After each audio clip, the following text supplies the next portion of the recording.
Hi, Nick. Come on in. How are you? Good to see you. Joining the 21st century. It's Hollywood. Come in. Hi, my name is Nick Gilmore. I am a Miami-based artist. This is my show, Fantastic Art Furniture You Didn't Know You Needed.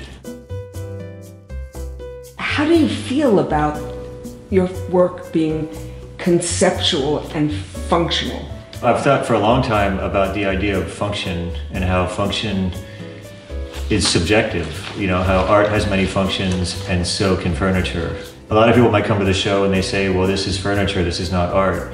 I'm trying to blur those lines. I try to think about what art does for the viewer, and it does a lot of different things. You can experience this physiological shift where then you start to see the world differently or more openly. So I've thought about that a lot, and I did want to combine those things for the show. I don't really separate the two things, art and furniture. Talk to me about the piece, Prayers and Thoughts. And I was thinking as I was making it, how could I make a chair be about racism? I think that work, more than anyone in the show, deals with politics in a very interesting way. And you deal with the Shakers and you deal with the world. You know, the Shakers are a really interesting historical group. They were founded by a woman, and they believed that God was a dual entity, male and female. That sense of equality, you know, from the Shaker standpoint, I'm interested in connecting that to racial, what I should be equality, which isn't. I'm just so disturbed and upset, heartbroken at, you know, the state of inequality. I felt this would be an effective way to address it. So Crutch Hutch is about alcohol. You know, people use alcohol as a crutch, but alcohol also puts people in crutches. To put it more succinctly, I'll just quote Homer Simpson when there's an episode of The Simpsons where he says, "Alcohol, the cause of and solution to all of life's problems." Tell me about the piece that's called How Many Chairs Does It Take to Change a Light Bulb? It's a piece of art in every sense of the word. It delights me that I could climb the rungs and I could sit in the chair, but I think of it as purely sculpture. Is that what you meant?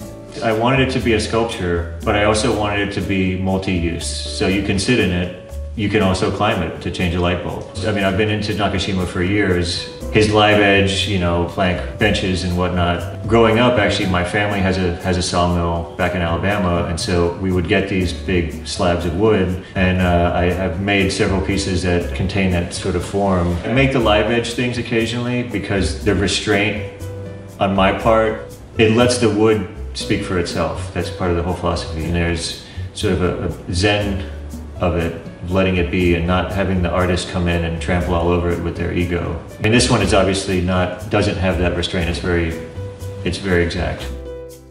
So the piece called Flagler's Folly is made from salvaged Dade County pine. Fashioning it into a railroad track was very deliberately meant to bring up the idea of the railroad and the Florida East Coast Railroad, which Flagler brought to Miami and basically was the delivery mechanism for the city to be built. Let me give you some background on my relationship with Dade County pine. I collect it as part of my art practice to save it from going to the dump. On the one hand, because I'm a woodworker and I'm just in love with the material for its own characteristics. But perhaps even more powerful than that is the historical relevance and the conceptual content that it offers in terms of shedding light on the story of the mistreatment of the environment, of how we, you know, abused our natural resources for our own benefit. Florida pine is very unique. It's a distinct subspecies of pine that only grows here. The pine took a long time to grow. As a result, the resin content and gives it a density that's unbelievable. I mean, if I hand a piece that's kind of rough that I haven't done anything with yet to somebody who knows wood, they don't believe that it's pine. It's just an incredible material. Miami Wallflower has been particularly popular. Talk to us about that piece and what materials you use in that piece. So Miami Wallflower is very much inspired by Miami, from the built environment of Miami, the architecture, tropical modernism, the colors. The wood that makes up the tambour face is an African wengi, which I salvaged from a project. For me, mixing the American maple and the African wengi was a little bit of an allusion as well to race. In some of the work, there's clearly a Florida influence. Tell us about Cafecito. The Cafecito bench is literally, it's, thrown at this idea that you sit down and you have the cafecito. And as far as the color, I mean, the pink and the neon is ubiquitous in Miami. There's this contrast there that I wanted to play with. On a personal level, I used to be the kind of person who would never consider using pink in my work. I don't know why. Yeah, macho. But yeah, something. I just love pink. I want to thank you for this wonderful show.